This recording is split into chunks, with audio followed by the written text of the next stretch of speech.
Bago ka magsalita, pag-aralan mo muna. This will offend someone. This will destroy someone.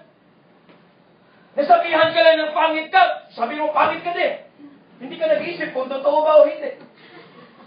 I mean, that was an illustration. The point is, let's think. Please make sure, bago tayo magsalita, that we are in our sober mind.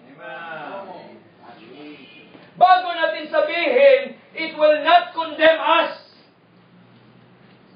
Lahat ka lang, nag-ano po tayo, nag-give place tayo sa Diablo, sa kanya pong temptation. Inaway ka, sinapoy mo sa buong mundo, at gusto mo mag-challenge ng away doon sa Facebook. Ano ba nangyari sa inyo? Sa atin. Amen. That includes me kasi. Let's think, okay? Proper. Breathe. Amen.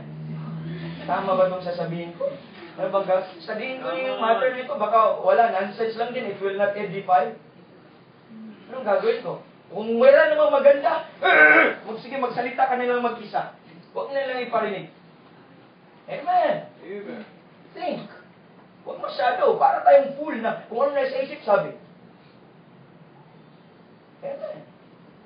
Next, ano pong principle number 2? You missed itong mga preaching nito.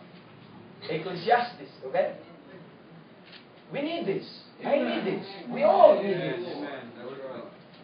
Let the words of my mouth, amen, and the meditation of my heart be acceptable. Look at verse number 1. To everything there is a season, and a time to every purpose under heaven. Ano po sabi sa verse number